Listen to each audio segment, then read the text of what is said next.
मैंने आपको आखिरी बार कहा ये अब फुल एंड फाइनल है, लास्ट। अब इसके ऊपर हद हो जाती है। अब आप मेरा रवैया देखेंगे और मैं घसीट कर इसको हॉस्पिटल से बाहर निकालूंगा। मानते ही नहीं। मैं जब गया एंट्री पे, वहाँ पे वो बॉस बने हुए, उनको कोई शर्म आया ही नहीं।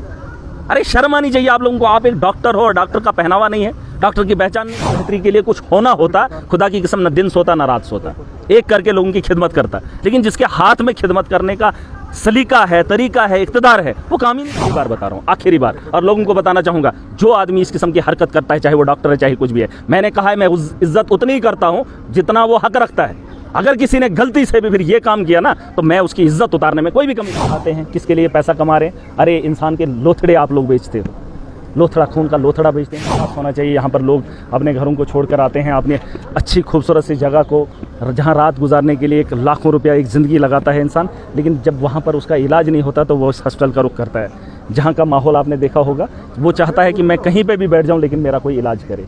वो चाहता है मेरा कोई शरीर का अंग ही निकाल दे लेकिन मुझे राहत मिले। और यहाँ पर अगर इस किस्म का माहौल होता है, तकलीफ़ होती है। मैंने इनको 8 महीने पहले से बता रहा हूँ, अपना हुलिया बदलो, अपनी सोच बदलो, है ना। इन लोगों पे बहुत भरोसा है लेकिन इनको उससे टसेमस नहीं है। पता नहीं क्या लोग हैं ये, क्या खाते हैं, किसके लिए पैसा कमा रहे हैं। अरे इंसान के लोथड़े आप लोग बेचते हो, लोथड़ा, खून का लोथड़ा बेचते हैं, इंसान का शरीर बेचते हैं। अरे आपको खिदमत के लिए, ये खिदमत का सेंटर है यहाँ पर, और यहाँ से लोगों को अगर ये प्राइवेट इंडस्ट्रीज चलाएंगे या प्राइवेट लोगों को चलाएंगे, फिर ऐसे इदारों का क्या फ़ायदा। एक प्राइवेट आदमी ने हॉस्पिटल के अंदर सारी चीज़ें लाई हैं, लेकिन इतने करोड़ों और खरबों हॉस्पिटल में खर्चा करने के बाद वो इलाज यहाँ पर नहीं है, और यहाँ के डॉक्टर वहाँ जाकर मशीनरी लगाकर काम करेंगे। ये मुझे शर्म आती है। और ऐसे एडमिनिस्ट्रेटर को, ऐसे लोगों को, और मैं सरकार को भी बोलूँगा कि एक आदमी ने हॉस्पिटल बनाया है, वहाँ पर इलाज है, लेकिन यहाँ इतना पैसा लगाने के बावजूद भी यहाँ पे मशीनरी और इलाज नहीं है। यही का स्टाफ जब बाहर इलाज करेगा तो तकलीफ होती है। मैं आखिरी बार बता रहा हूँ, आखिरी बार, और लोगों को बताना चाहूँगा, जो आदमी इस किस्म की हरकत करता है, चाहे वो डॉक्टर है, चाहे कुछ भी है, मैंने कहा है मैं इज्जत उतनी ही करता हूँ जितना वो हक रखता है। अगर किसी ने गलती से भी फिर ये काम किया ना, तो मैं उसकी इज्जत उतारने में कोई भी कमी नहीं करूँगा। मैं आखिरी बार बता रहा हूँ, आखिरी बार, ये वार्निंग समझ लीजिए, ऑर्डर समझ लीजिए। इंक्वायरी बिठाई है, सुन लीजिए, उसमें इंक्वायरी बिठाई है। इंक्वायरी में उन लोगों के खिलाफ कार्रवाई भी होगी, और आप देखेंगे आने वाले कल में, मैं उम्मीद करता हूँ उसमें इंक्वायरी आएगी और पब्लिक डोमेन में भी वो चीज़ आएगी। आइंदा ऐसी कोई नाअहली नहीं करेगा, ऐसी लापरवाही नहीं करेगा, और मुझे पूरी उम्मीद है अगर नहीं करेंगे। देखिए आखिरी बार है, मैंने कहा अगर मेरे हाथ में लोगों की बेहतरी के लिए कुछ होना होता, खुदा की कसम, न दिन सोता न रात सोता, एक करके लोगों की खिदमत करता। लेकिन जिसके हाथ में खिदमत करने का सलीका है, तरीका है, इक़्तिदार है, वो काम ही नहीं करना चाहता है। अरे मैं पागलों की तरह दिन रात भाग भी जाऊँ, क्या कर लूँ, मेरा मैन पावर ये है। अरे हमने यहाँ से लोगों को राहत देनी, मैं कंसर्न एमएलए हूँ, सरकार का हिस्सा हूँ, लेकिन मुझे यहाँ से लोगों को इलाज देना है, मैंने नहीं करना है। अरे ये लोग मानते ही नहीं। मैं जब गया एंट्री पे, वहाँ पे वो बॉस बने हुए, उनको कोई शर्म आया ही नहीं। अरे शर्म आनी चाहिए आप लोगों को। आप एक डॉक्टर हो, डॉक्टर का पहनावा नहीं है, डॉक्टर की पहचान नहीं है, आपका प्रोफेशन क्या है। मैंने इनको बोला नोटिस बोर्ड लगाओ, कोई शर्म नहीं, कोई हया नहीं।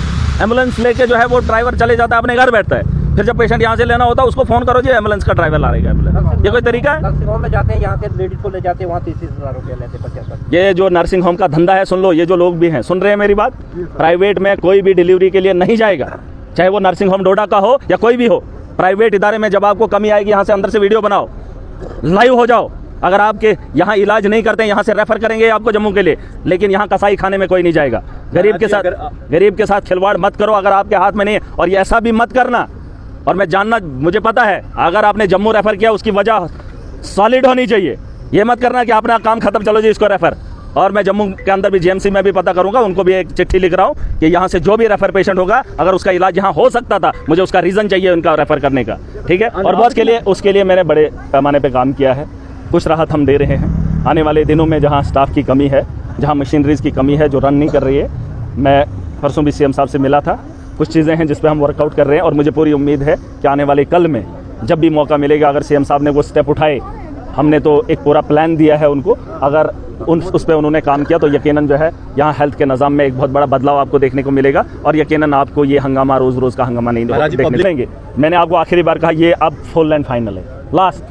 अब इसके ऊपर हद हो जाती है। अब आप मेरा रवैया देखेंगे और मैं घसीट कर इसको हॉस्पिटल से बाहर निकालूंगा। जो डॉक्टर मैंने उस तर्ज का पाया, ये सुन लेना, आवाम मेरी है, ये कॉन्स्टिट्यूंसी मेरी है। अगर घसीट कर नहीं निकाला तो मेरा नाम बदल देना, और अगर आपको शक होगा आप वो अंदाज मेरा भी देख लेना, मैं घसीट कर कैसे निकालता हूँ, फिर जितना आपको ताकत लगानी लगा लेना। अगर तुमने हुलिया नहीं बदला, मैं तुम्हारा हुलिया बदल के